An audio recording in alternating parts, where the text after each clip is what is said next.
हम जिस दौर से गुजर रहे हैं उसमें हृदय रोग बहुत तेज गति से बढ़ा है, और खासकर हमारे देश के अंदर या एशिया के अंदर बहुत रैम्पेंट है।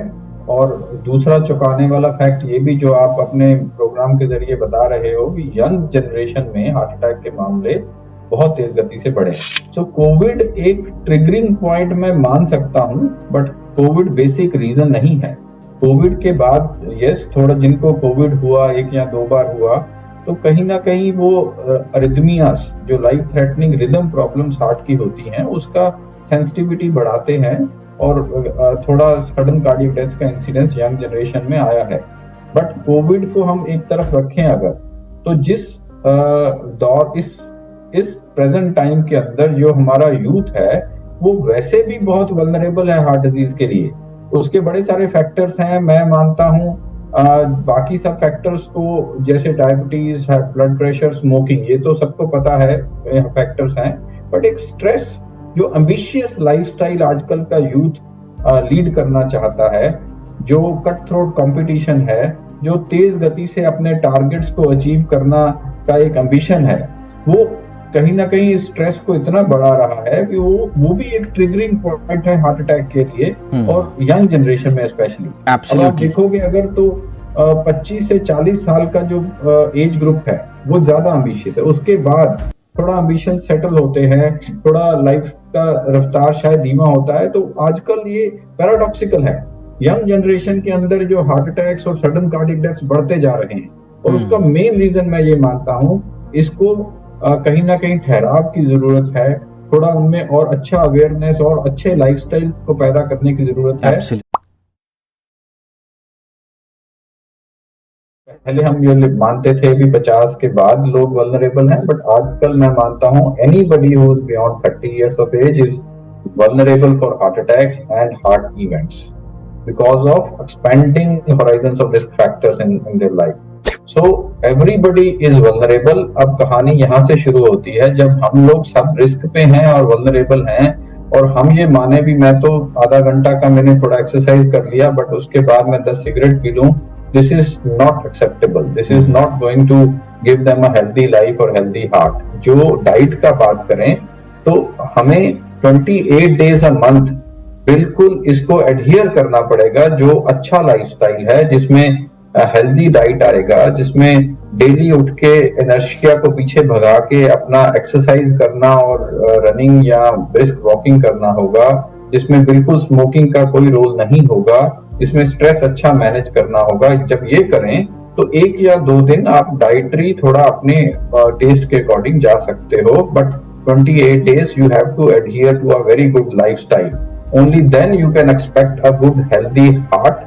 Otherwise बहुत चांसेस हैं आप इसके ट्रैप में आओगे, हार्ट अटैक यंग एज पे होगा, और वो हार्ट अटैक इस ग्रेविटी का होगा। यूजुअली क्या माना जाता है, जब यंग एज में हार्ट अटैक होता है तो सडन डेथ का इंसिडेंस उसमें ज्यादा होता है, क्योंकि उनको इस्कीमिक प्री कंडीशनिंग एक टर्म है, इस्कीमिक प्री कंडीशनिंग उनकी नहीं होती है हार्ट की। माना उसका मतलब ये है कि जो ओल्ड एज में हार्ट अटैक्स होते हैं उनमें ब्लॉकेज बना होता है, और धीरे धीरे वो ब्लॉकेज कंडीशन कर देता है हार्ट मसल को, ताकि उनको जब हार्ट अटैक आता है तो सडन डेथ नहीं होता, उनको हॉस्पिटल पहुंचने के चांसेस मिलते हैं, उसको ट्रीट कराने के चांसेस मिलते हैं। But this is not true for the younger generation. जब वो ब्लॉक एकदम इरप्ट होता है, तो जो हार्ट मसल को कंडीशन नहीं कर पाया है, then suddenly they fall into a trap of a sudden cardiac death. And look at the point, we are losing such a youth to heart disease, और उसका प्रोडक्टिविटी लॉस देखिए आप country के लिए। आप हमारे सेलिब्रिटी सिंगर के ले लें या राजू श्रीवास्तव ले लें, इतनी यंग एज पे हमने सडन डेथ से लोगों को लॉस किया है। अब तो हमारा जी आपने ट्रीटमेंट कर दिया, स्टेंटिंग हो गया या जो प्रोसीजर हो गया, दवाएं हम ले रहे हैं, तो अब हमें ज्यादा प्रिकॉशंस क्यों लेना है? बट ये सच नहीं है। So basically it's a combination of sustainable effort and medicines, sustainable lifestyle efforts from the patient and medicine both, जो आपके फ्यूचर के हार्ट डिजीज को कर्टेल करेगा, कंटेन करेगा। कोई एक चीज नहीं है जिसकी वजह से आप ये इम्यून हो गए कि आपको हार्ट डिजीज नहीं होगा। एक चीज जानिए, आपको हार्ट डिजीज जो हुआ तो आपका प्री डिस्पोजिशन था ब्लॉकेज की तरफ। अब जब स्टेंट डल गया या बाईपास हो गया या आप दवा पे हैं, तो उससे आपका रिस्क हम कम करने की कोशिश कर रहे हैं, बट कहीं ना कहीं वो प्री डिस्पोजिशन को जीरो लेके जाना बहुत मुश्किल होता है।